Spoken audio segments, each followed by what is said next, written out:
Movie की शुरुआत एक माइनिंग एरिया से होती है जहां जयप्रकाश नाम का एक बिजनेसमैन है। उसे लोग जेपी के नाम से पुकारते हैं। वो हेलीकॉप्टर से माइनिंग पर आता है। आते ही उसे एक आदमी का फोन आता है। वो आदमी जेपी से कहता है उसे यह डील बड़ी मुश्किल से मिली है, यह हाथ से नहीं जानी चाहिए। तभी जयप्रकाश कहता है मैंने भी इसके लिए कम मेहनत नहीं किया है। यह कहकर फोन रख देता है और अपने ऑफिस में चला जाता है। वहाँ पर गौतम अपने वर्कर के साथ मीटिंग करता है। मीटिंग खत्म होते ही अपने असिस्टेंट से बोलता है यह बात बाहर नहीं फैलनी चाहिए, हम 2 दिनों के अंदर डील साइन कर लेंगे। अगले ही पल हम देखते हैं एक समुद्र के किनारे एक बंदरगाह पर कुछ मजदूर हड़ताल करते हुए अपने मालिक के पास जाते हैं। मालिक उन पर गुस्सा कर ही रहा होता है। तभी उसे एक फोन आता है, तुम जिस माइन डील के भरोसे बैठे हो वह जेपी की होने वाली है। 2 दिन बाद अग्रीमेंट साइन हो जाएगी। अगले सीन में दिखाया जाता है कि माइनिंग में एक मालिक अपने वर्कर को समझा रहा होता है। तभी उसे भी एक फोन आता है जिसमें वह बोल रहा होता है कि वह 2,500 करोड़ की डील तुम भूल ही जाओ क्योंकि वह जेपी के हाथों लग चुकी है। इसके बाद दोनों लोग उस डील को जेपी के हाथों में न जाए इसके लिए काफी मशक्कत करते हैं। 2 दिनों बाद जब डील में लगाए गए बोली के हिसाब से रिजल्ट आता है तब जेपी का असिस्टेंट जेपी को बोलता है आप न्यूज देखिए। जेपी न्यूज देखता है, यह deal Rajendra group of company को मिल गया है। तभी उसे राजेंद्र ग्रुप ऑफ कंपनी के मालिक राजेंद्र का फोन आता है। राजेंद्र कहता है कि जेपी तू शिकार पर निकला था ना, सब कुछ तैयार था, फिर भी शिकार नहीं कर पाया। तेरा शिकार करने के लिए मेरे दोनों बेटे ही काफी है। अगर तुमने इन्हें हरा दिया तो समझ ले कि तेरी जीत पक्की है। अगर तू एड़ी चोटी का भी जोर लगा ले तब भी तेरे से नहीं हो पाएगा। JP don't touch my identity कहकर फोन काट देता है। अगले दिन गौतम राजेंद्र के घर जाता है। गौतम एक इन्वेस्टर है जो बड़ी बड़ी कंपनी में इन्वेस्ट करता है, उन्हें फंड देता है। राजेंद्र उसका स्वागत करता है और अपने फैमिली से परिचय कराता है, जहाँ वह बताता है यह मेरा बड़ा बेटा जय है, आरती जय की पत्नी है और रिया जय की बेटी है, और यह मेरा छोटा भाई अजय है, और सुधा मेरी पत्नी, और ये दोनों बच्चे अजय के हैं, और यह रसोई चाचा हैं। उसी समय राजेंद्र का जिगरी दोस्त डॉक्टर आनंद पद्मनाभत आते हैं और उसका भी परिचय कराता है। तभी गौतम राजेंद्र से पूछता है कि आपका सबसे छोटा बेटा विजय कहाँ है। तब राजेंद्र बताता है उसका छोटा बेटा इस घर में नहीं रहता, वह घर छोड़कर चला गया है। पर क्यों? गौतम कहता है। इस पर राजेंद्र बताता है जब वह हार्वर्ड से बिजनेस की पढ़ाई करके आया था तब मैंने एक पार्टी रखी थी। उस पार्टी में राजेंद्र लोगों को बताता है कि उसका बेटा भी अब अपनी फैमिली बिजनेस का हिस्सा है और वह भी इस बिजनेस को संभालेगा मेरे दोनों बेटों के साथ में, पर तीनों में से वारिस वही होगा जो इसके काबिल होगा। मैं इन तीनों को जज करूंगा। तभी विजय बोलता है कि मुझे इस फैमिली बिजनेस में कोई इंटरेस्ट नहीं है, कब तक आप मेरी मर्जी जाने बिना अपने फैसले सुनाते रहेंगे। तभी विजय की माँ बोलती है कि ये अपना खुद का बिजनेस करना चाहता है। इस बात पर राजेंद्र को गुस्सा आ जाता है और वह बोलता है इस बिजनेस करने के लिए तो मेरा ही पैसा लेगा ना। तभी विजय बोलता है कि आपके बिजनेस में और मेरे आइडिया में कोई रिलेशन नहीं है। इस बात पर राजेंद्र बोलता है कि तुम यहाँ क्या कर रहे हो। क्या बात सुनकर विजय घर छोड़कर चला जाता है और अभी वह बिजनेस मैप माई फूड शुरू कर दिया है। इस बिजनेस में वह ट्रेन में ऑनलाइन फूड डिलीवरी कर रहा है। इसके बाद हम देखते हैं कि राजेंद्र रात को डिनर कर रहा होता है। तब उसकी पत्नी सुधा बोलती है आपका 60वां जन्मदिन आ रहा है, उस दिन हम सस्ती पूर्ति पूजा करते हैं, ऐसा पंडित जी ने कहा है। यह सुनकर राजेंद्र गुस्से में बोलता है इससे तुम्हारा बेटा घर आ जाएगा, ये भी बोल दो। यह कहकर वहां से चला जाता है। अगले दिन वो ऑफिस में जाता है जहाँ वह सरकार के नई माइनिंग डील के बारे में बात करते हैं, जिसमें राजेंद्र कहता है यह माइनिंग डील हमें ही लेनी है और वह अजय से कहता है कि तुम जेपी से 25% ज्यादा चार्ज करना, और अजय को कंपनी में चल रहे हड़ताल को बंद करने को कहता है और मीटिंग खत्म होती है। जब राजेंद्र घर को आता है तब उसका दोस्त डॉक्टर आनंद पद्मनाभम उसे बताता है कि तुम्हारा टेस्ट पॉजिटिव आया है, तुम्हें पैनक्रिएटिक कैंसर है और वो भी 4थे स्टेज में है। तभी राजेंद्र पूछता है कि मैं और कितने दिन जिंदा हूँ। तभी डॉक्टर बताता है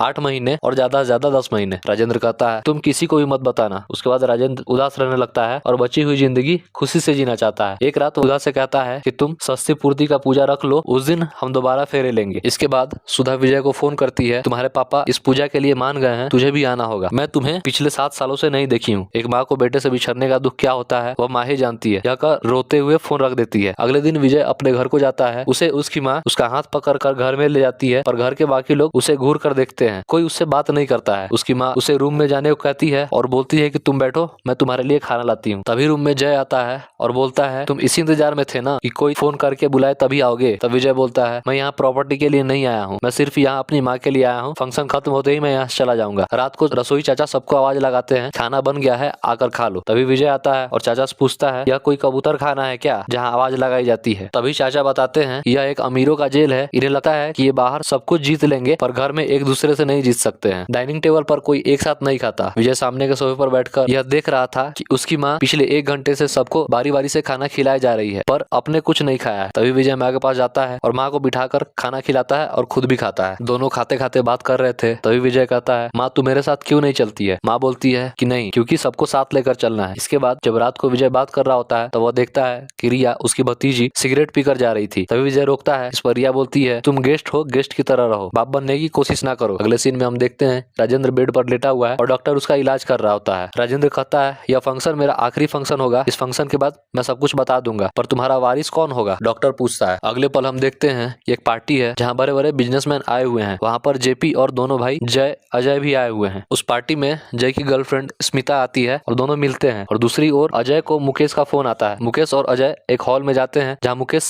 अजय से कहता है कि तुमने अपने बिजनेस के लिए जो 400 करोड़ लिए थे वह अब ब्याज के साथ 550 करोड़ हो गया है। तब अजय कहता है चेयरमैन बनते ही सारा कर्ज चुका दूंगा। अगर तुम्हारा बड़ा भाई बन गया तब क्या करोगे? मुकेश कहता है अगर 550 करोड़ से ज्यादा का कुछ दूं तो। वहीं दूसरी ओर हम देखते हैं जय अपनी गर्लफ्रेंड स्मिता को कहता है कि चेयरमैन बनते ही हम दोनों शादी कर लेंगे। यह सारी घटना जेपी देख रहा था। पार्टी से निकलने के बाद जय अपने बंदरगाह पर दंगा जारी रखने को कहता है। आगे हम देखते हैं विजय सीढ़ियों से उतर रहा होता है। तभी एक खूबसूरत लड़की जिसके बाल हवा में लहरा रहे थे, आंखों में काजल लगाए हुए, जींस टॉप पहने हुए वह घर में आ रही है। उसे देखकर विजय के होश उड़ जाते हैं। तभी रसोई चचा बताते हैं तुम्हें 4 जुलाई 2007 का दिन याद है जब हम जय के लिए लड़की देखने गए थे? वहाँ 8 साल की एक लड़की भी थी। यह वही लड़की है दिव्या जो अब बड़ी हो गई है। यह लड़की जय की साली है। वह लड़की ऊपर के कमरे में अपनी बहन के पास जाती है और कहती है कि मेरी एक दोस्त के पापा बड़े एडवोकेट हैं, कहो तो डाइवोर्स के लिए बात करे। और उसकी बहन मना कर देती है और वह वहाँ से चली जाती है। अगले सीन में हम देखते हैं अजय के बेटे के बर्थडे पर परिवार के सारे लोग एक पार्क में बर्थडे मना रहे थे। उस पार्टी में विजय अपनी भाभी से मिलता है और कहता है जब से मैं यहाँ आया हूँ तब से देख रहा हूँ कि आप उदास रहती हैं। पता है अलग होने की डर से घुट घुट कर जीना ज्यादा मुश्किल है। अलग होने का डर तो रहेगा पर एक बार जब इस डर को पार कर जाएंगी तो नई जिंदगी होगी और जिंदगी आसान हो जाएगी। इसके बाद दिव्या विजय को थैंक्स बोलती है और उसे 4 जुलाई 2007 की बातें याद है ऐसा बोलकर चली जाती है। अगले ही पल हम देखते हैं कि राजेंद्र हॉस्पिटल में आराम से लेटकर इलाज करा रहा था। उसी समय जेपी का फोन आता है। वह बोलता है गुड न्यूज है मेरे लिए, जो माइनिंग डील थी वह मेरा होने वाला है क्योंकि माइनिंग डील का सारा डिटेल्स कोई तुम्हारा आदमी हमें भेज दिया है। यह सुनकर राजेंद्र सीधा ऑफिस को जाता है और सारे वर्कर को डांट लगाता है कैसे हमारा डाटा जेपी के पास गया। तभी पेपर में देखता है कि विजय की कंपनी मैप माई फूड एक यूनिकॉर्न बन गया है, वह भी 250 करोड़ इन्वेस्टमेंट के साथ। तभी घर पर दिव्या आती है विजय से मिलने और यह बात विजय की माँ को पता चल जाता है और माँ पूछती है ये कब से चल रहा है? तो विजय बताता है यह 4 जुलाई 2007 से चल रहा है। इसके बाद वह अपने कंपनी के बारे में छपा न्यूज को दिखाता है। अगले दिन हम देखते हैं राजेंद्र के 60वें जन्मदिन पर सस्ती पूर्ति की पूजा की तैयारी हो जाती है। वहाँ कंपनी के बड़े बड़े लोग आए होते हैं। राजेंद्र और सुधा दोनों फेरे लेने के लिए आते हैं और जैसे ही एक दूसरे को जयमाला डालते हैं तभी जय की गर्लफ्रेंड स्मिता और मुकेश भी आ जाते हैं। जय स्मिता से मिलता है तभी उसकी पत्नी आरती उन दोनों को एक साथ देख लेती है और जय को एक जोर से थप्पड़ मारती है। तभी सभी लोग उन्हें देखने लगते हैं। इसके बाद आरती घर छोड़कर अपने माँ के घर चली जाती है। उसके बाद मुकेश राजेंद्र से पैसा मांगता है और कहता है अजय ने ही अपने कर्ज चुकाने के लिए माइनिंग का सारा डेटा हमें भेज दिया था और मुकेश अपने गुंडों से अजय को पिटवाता है। तभी विजय उन गुंडों को मारकर मुकेश से बोलता है धंधे की बात घर से बाहर, यह मेरा घर है, यहाँ से चले जाओ। इसके बाद पूजा वहीं छोड़कर सारे लोग चले जाते हैं। इस घटना के बाद जेपी ताला कसने के लिए राजेंद्र को फोन करता है और जन्मदिन की बधाई देता है और हंसते हुए फोन काट देता है। उस रात जब विजय घर से जाने के लिए अपना सामान पैक कर रहा था तभी राजेंद्र आता है और उसे ना जाने के लिए कहता है पर वह नहीं मानता और अगले दिन सुबह चला जाता है। परंतु डॉक्टर आनंद रास्ते में जाकर उसके पिता की बीमारी के बारे में बताता है। तब विजय अपने पिता के लिए घर वापस जाने को तय कर लेता है। उसके जाने के बाद राजेंद्र दिन भर खाना नहीं खाता है और टेंशन में था। सुधा उसे कहती है कुछ खा लो। तभी वे दोनों देखते हैं विजय वापस आ गया है और उसे देखकर दोनों खुश हो जाते हैं। विजय अपने पिता से अकेले में बात करता है। तब उसके पिता बोलते हैं कि उनकी मौत नजदीक आने के बाद उन्हें पता चलता है दुनिया जीत भी लो तो क्या हुआ जब तक अपनों को न जीत पाओ। क्या तुम हमेशा के लिए मेरे पास रहोगे? मेरे लिए नहीं अपनी माँ के लिए तो रह सकते हो ना। इसके बाद अगले दिन राजेश प्रेस कॉन्फ्रेंस में अपने चेयरमैन से इस्तीफा का घोषणा करता है और अपने नए वारिस का ऐलान करता है। वह वारिस और कोई नहीं विजय होता है। यह बात जब दोनों भाइयों को पता चलता है कि उनका छोटा भाई चेयरमैन बन गया है तो गुस्से से आग बबूला होकर अपने पिता से जाकर लड़ते हैं कि सस्ती पूर्ति के दिन जो हुआ उसमें हमारी गलती थी पर इस गलती के कारण आप हैं। तभी वहाँ विजय आता है और बोलता है कि अपनी गलती का बिल पापा पर मत फाड़ो। विजय बोलता है जो बीत गया उसे भूल जाओ और हम लोग सब मिलकर काम करेंगे। इस पर दोनों गुस्सा हो जाते हैं और चेयर का पावर क्या होता है अब हम बताएंगे। यह कहकर दोनों घर छोड़कर चले जाते हैं। उनकी माँ उन्हें रोकने का खूब कोशिश करती है पर वह नहीं रुकते हैं। एक दिन विजय जब किसी साइट पर काम कैसा चल रहा है या देखने के लिए जाता है तब जय उसे मारने की कोशिश करता है पर वह इस मकसद में सफल नहीं हो पाता। इसके बाद जब वो ऑफिस में जाता है वहाँ के बोर्ड ऑफ डायरेक्टर्स के मेंबर बोलते हैं तुम कैसे चेयरमैन बन गए? यह कंपनी एक लिमिटेड कंपनी है जिसमें चेयरमैन बनने के लिए बोर्ड ऑफ डायरेक्टर्स की मेजोरिटी होनी चाहिए और वह तुम्हारे पास नहीं है, इसलिए तुम चेयरमैन नहीं हो। अगर तुम चाहते हो कि तुम चेयरमैन बनो तुम्हें 2 दिन में मेजोरिटी दिखानी पड़ेगी। जब 2 दिन बाद चेयरमैन का चुनाव होता है तब अजय के समर्थन में सब लोग वोट दे चुके होते हैं। तब विजय वहाँ आता है। तब दीपक जो इस वोटिंग का रिटर्निंग ऑफिसर है वो बताता है कि आपके आने से पहले वोटिंग हो गई है और मेजोरिटी अजय के पास है। तभी विजय 5 मिनट का टाइम मांगता है अपने प्रचार के लिए। दीपक उसे 5 मिनट का टाइम देता है। इसके बाद बोर्ड ऑफ डायरेक्टर्स के मेंबर के एक लोगों की काली करतूतों के बारे में कहानी के माध्यम से बताने लगता है। कहीं उनकी पोल सही में ना खुल जाए इसके डर से वे लोग अपना वोट बदल लेते हैं और अपना वोट विजय को दे देते हैं और विजय को मेजोरिटी मिल जाता है और वह चेयरमैन बन जाता है। इसके बाद हम देखते हैं कि रात में विजय की माँ अकेली बैठी है। तभी विजय पूछता है आप यहाँ क्यों बैठी हो? तभी उसकी माँ बताती है कि आरती ने डाइवोर्स पत्र भेजा है। इसके बाद विजय इस पत्र को लेकर आरती के पास जाता है और समझाता है आप ऐसा ना करें, पर फिर भी आप जो फैसला लेंगी हम आपका और रिया का हमेशा साथ देंगे। यह कहकर विजय वहां से चला जाता है। अब जय और अजय साथ मिल जाते हैं और राजेंद्र ग्रुप ऑफ कंपनी के माइनिंग कारखाने को सील करा देते हैं। जब राजेंद्र को पता चलता है वह माइनिंग ऑफिस जाता है और बोलता है हमने तो यह माइनिंग 50 साल के कॉन्ट्रैक्ट पर लिया था, अभी तो केवल 30 साल हुए हैं, आप कैसे सील कर सकते हैं। तभी जेपी के साथ जय और अजय वहां आते हैं। उसके बाद माइनिंग का अफसर बोलता है कि 15 दिनों के बाद फिर से माइनिंग के टेंडर भरे जाएंगे। इसके बाद जेपी और राजेंद्र उस टेंडर को लेने के लिए प्लान करने लगते हैं और जेपी इसके लिए इन्वेस्टर को ढूंढने का जिम्मा मुकेश को देता है। थोड़े दिन बाद मुकेश को आदित्य मित्तल नाम का एक इन्वेस्टर मिल जाता है। वह इस माइनिंग डील में इन्वेस्ट करने के लिए तैयार हो जाता है, पर वह इस डील को 75% पर करता है। इसका मतलब जितना प्रॉफिट होगा उसका 75% आदित्य लेगा। टेंडर के घोषणा का दिन आ गया। सब लोग बैठे हैं और घोषणा होती है कि इस माइनिंग के लिए कुल 15 कंपनी ने टेंडर भरा था, जिसमें तीसरे नंबर पर बीट करने वाली company KR group of company है। वहीं दूसरे नंबर पर राजेंद्र ग्रुप ऑफ कंपनी थी, लेकिन एक नंबर पर जो कंपनी ने इस टेंडर को हासिल किया है वह है ग्लोबल इंटरप्राइजेज। इसके बाद जब पैसे देने की बारी आई तब आदित्य मित्तल देर से आता है, क्योंकि आदित्य मित्तल विजय के प्लान का एक हिस्सा है और विजय आदित्य मित्तल का मालिक है, इसलिए वह ग्लोबल इंटरप्राइजेज कंपनी में इन्वेस्ट नहीं करता है। पैसा जमा न होने के कारण यह tender Rajendra group of company को मिल जाती है। इसके बाद उस माइनिंग में काम जोर शोर से चलने लगता है। इससे जो प्रॉफिट होता है उससे विजय आसपास के गाँवों में स्कूल, हॉस्पिटल, रोड बनवाता है। इसके बाद हम देखते हैं कि रिया घर से गायब हो गई है। सभी लोग चिंतित थे। तभी रिया के दोस्त बताती है रिया ऑनलाइन एक लड़के से बात करती थी और वे हमेशा एक कॉफी शॉप में मिला करते थे। पुलिस ढूंढने की कोशिश करती है। जब यह बात जय को पता चलता है तो वह भी दुखी होता है। पुलिस बताती है यह एक गैंग का काम है जो कि इसी तरह लड़कियों को प्यार के जाल में फंसाकर उनका व्यापार करते हैं। इसके बाद विजय उन गुंडों के एरिया में जाकर उन्हें मारता है और रिया को बचा कर लाता है। यह देखकर जय की आंखों में आंसू आ जाता है। रिया भी विजय को पकड़कर खूब रोती है। इसके बाद जय अपने परिवार के साथ अपने घर आ जाता है और पिता के गले लगकर खूब रोता है, क्योंकि उसे अब रिश्ते का मतलब समझ आ गया था। इसके बाद हम देखते हैं रात में जब सुधा उठती है तो राजेंद्र वहां नहीं होता है। बाथरूम खुला होता है। वह जाकर देखती है कि राजेंद्र जमीन पर गिरा हुआ है और उसके मुंह से खून निकल रहा है। वह घबरा जाती है। तभी राजेंद्र को हॉस्पिटल ले जाया जाता है, जहाँ डॉक्टर आनंद उसके बीमारी के बारे में सबको बता देते हैं और यह भी बता देते हैं विजय वहाँ केवल अपने पापा के लिए आया है। अजय जेपी के साथ मिलकर एक कंपनी खोलने जा रहा था और इसके लिए यह एग्रीमेंट पर साइन कर रहा था। तभी वहाँ विजय आता है और अजय को साथ जाने को कहता है। वह बताता है कि पापा बीमार है और वह हॉस्पिटल में पड़े हैं, तू चल, पर अजय नहीं आता। इसके बाद विजय घर आ जाता है। तभी माँ बोलती है एक एहसान करेगा, अजय को किसी तरह घर लेकर आ। आगे हम देखते हैं कि जेपी और अजय गौतम के साथ बात कर रहे हैं कि गौतम इनके कंपनी में इन्वेस्ट करे, और गौतम मना कर देता है क्योंकि उसने पहले ही राजेंद्र के साथ डील कर ली थी। तभी अजय बोलता है कि अभी भी मैं उस कंपनी का मैनेजिंग डायरेक्टर हूँ, जब चाहूँ यह डील कैंसिल कर सकता हूँ, ये रहे एनओसी लेटर। तब गौतम कहता है कि हम इस डील की साइन कर सकते हैं। तभी वहाँ जय विजय आते हैं और अजय को घर जाने के लिए कहते हैं, पर वह नहीं मानता है। वहीं पर विजय अजय को मैनेजिंग डायरेक्टर के पद से हटा देता है और वह अब राजेंद्र ग्रुप ऑफ कंपनी की कोई भी डील कैंसिल नहीं कर सकता है। गौतम अब उनके साथ डील नहीं कर सकता है। उसके बाद जेपी को लगता है कि अब अजय से कोई फायदा नहीं है, तो वह उसे उसके 3 बिलियन प्रॉपर्टी के कागज पर साइन करने को कहता है, पर अजय नहीं करता है। इस पर जेपी के आदमी अजय को खूब मारते हैं, पर